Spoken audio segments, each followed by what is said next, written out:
I'd like to thank the City of Rancho Mirage and the Rancho Mirage Library for their continued support. Welcome to the World Report, Moment in History. May Day, May Day. What is the connection between May Day and socialism and communism? Well, this is a wonderful question, and I have the answer to that. There were two men, Karl Marx. Actually, before it was called socialism, it was called Marxism. Marx, he was really the founder. Was that the study of Groucho Marx? No, had nothing to do with him.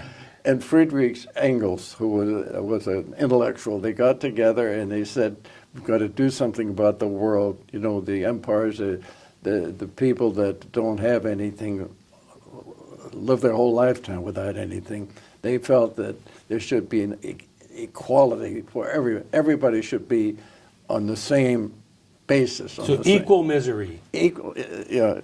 To them it was the equality of what there is to offer.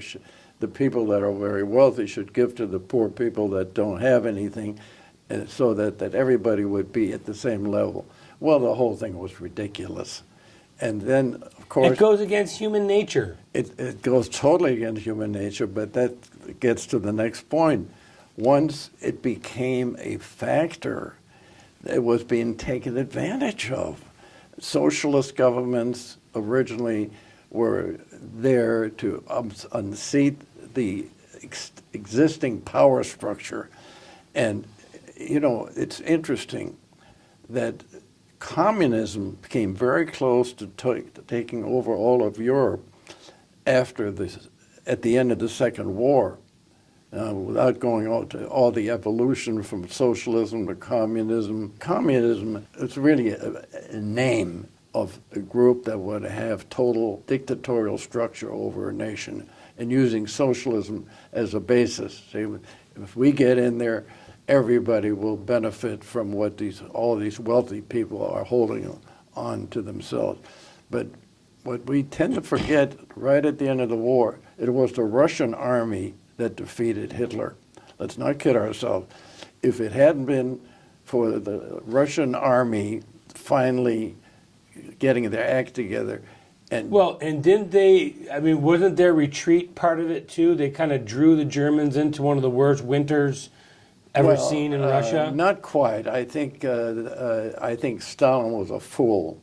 Stalin somehow believed that, really, and I know this from people that have actually had contact with both these people on different levels, that he thought that what Hitler was doing with Germany, he was doing with Russia. And it was proven in 1939 when Germany invaded Poland. That was the first major invasion that they had, which of course caused England and France to declare war against Germany.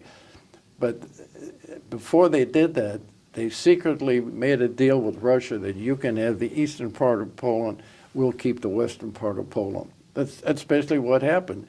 So Stalin was deluded into thinking that somehow he and Hitler could make a deal.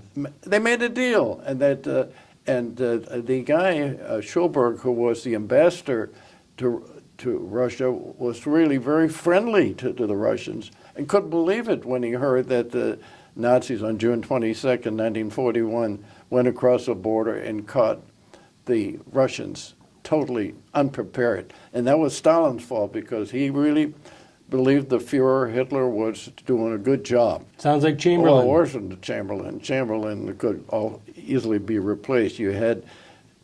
See, I always say the difference between the First War and the Second War, the First War was a war of the empires.